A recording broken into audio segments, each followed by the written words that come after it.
Hi, my name is Kat, and I'm the Community Manager on DOW III. In the very first episode of Fog of War, a lot of you have been asking to meet the amazing voice actors who are helping to bring our characters and our stories to life. Today we're going to do just that, but be warned, there are some minor spoilers ahead. Elder! Prophecy comes to pass!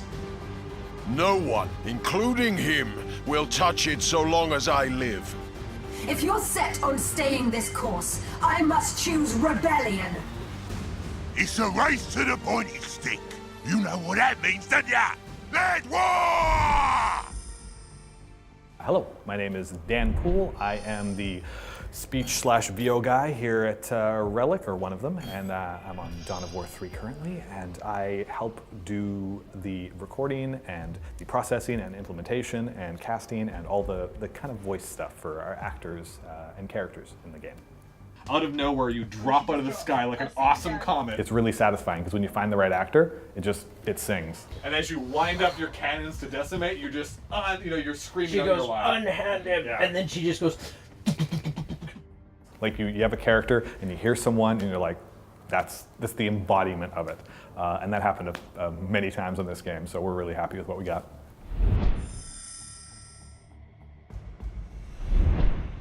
I'm Elizabeth Andrew Author, and I'm playing Lady Solaria. I am a giant bad robot. Scion 1 to Dauntless. Do you read Dauntless? I'll be brief. I've received welcome tidings from a detestable source. In voice work, you just kind of go with your gut instinct, which is really refreshing, actually, because you don't overthink things. So the Knights Varlock march to Acheron. She's youthful, but she's got that real sort of command to her. Unhand him! I think the first time I did it, I basically had kind of like just battle lines. So it'd be like, get down, or like, they're shooting from this angle, which doesn't really tell you much. Be advised, an orc pool party is within the walls. Nailed it. As we've gone on, I'm seeing a lot more of who she is as a person rather than just kind of this commanding military style. We would be honoured if you would join us. Yeah, great. Okay. Hi, I'm Elliot Cowan. I'm playing Kaya in Dawn of War 3. I am needed to lead our search for the Vault Passage. If you can't deal with mere orcs, I'll send another on whom I know I can depend.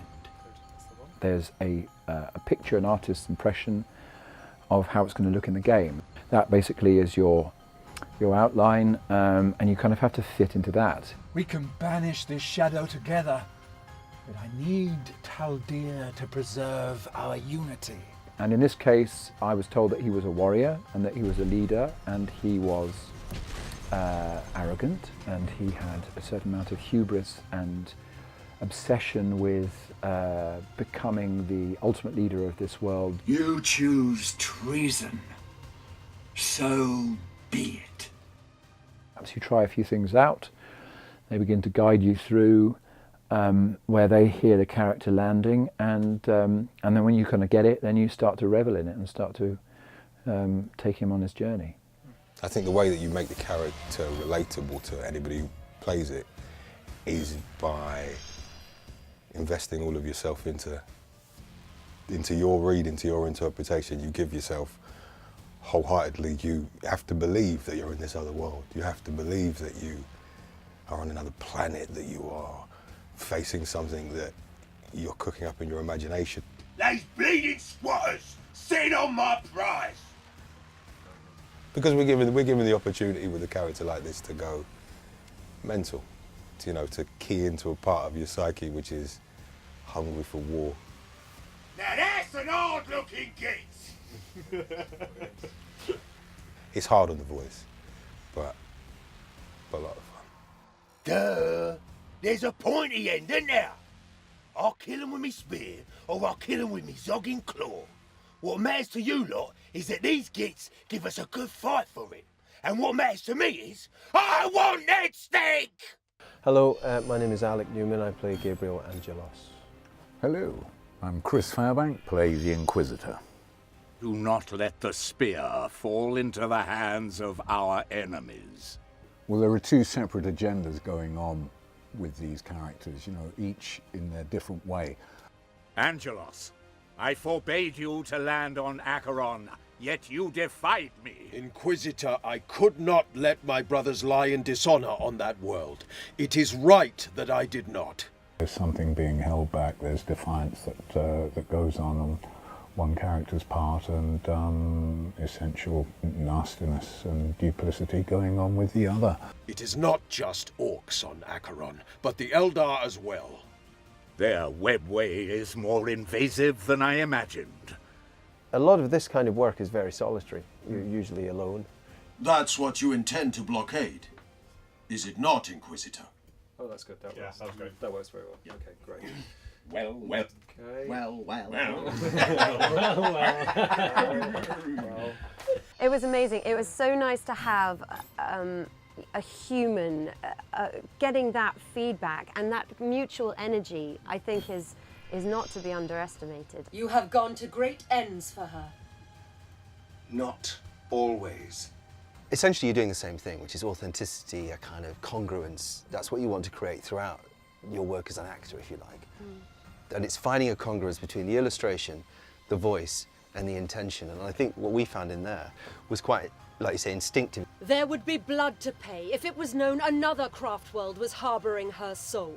But I think in a way she's beyond that, because she's a prophetess, and she can see into the future, and she knows things instinctively. Typical farseers. No secret is safe. And how she holds herself, and how she interacts in the world in a way where it isn't just day to day, it's the bigger picture. There's a lot going on, but you just literally, little tweaks, little signals can inform quite an enormous change in the character.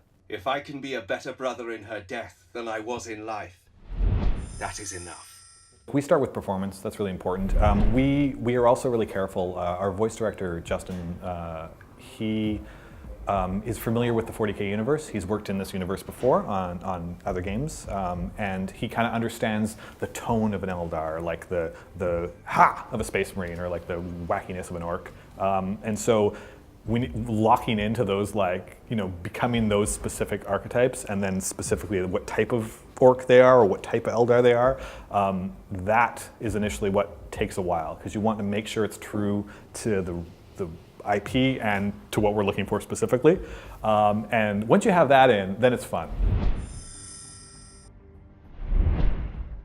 The Warhammer universe has British origins. To be able to cast from authentic, like, Cockney voices is really helpful, especially because the actors are familiar with, like, the subtleties and the different kind of regionalities of that kind of stuff. You know, an intense British Space Marine is the most, it just gives you that power. It's a kind of a cool, it just feels Warhammery, it feels right. It's a big, crazy universe with giant machines and magic and, you know, like lasers and all the great stuff so the voices are pretty heavily processed. There's a pretty unique sound to the Eldar. They have this glassy quality, like their voices are reflecting off this kind of power. Fiery skies shall light the way. And they have this undercurrent of, like, this synthy electronic energy in their voices. And blood shall spill over the wandering world. Process each voice carefully to give it that quality, and there's giant robots, and we make sure they sound like they're blasting into big loudspeakers over the battlefield, and you know, the orcs get pitched down to make them sound mean and kind of crazy. Almost every voice in the game goes through a lot of alteration. They're humans when they start, and they all end up these crazy, mythical, larger-than-life characters. A lot of the time, stories are told from the ground. You are either in the character's perspective, you are down there, and we tell all our stories from kind of a stylized way. We were up above the character, and so when recording and doing our voices, we have to imagine what the full picture is going to look like. It's not just going to be one person in a room talking to another person. It's going to be one person screaming over 800 orcs cheering down a hill. It's, you know, it's complicated, but it's kind of when it all works together nicely. That's when you know you did it right.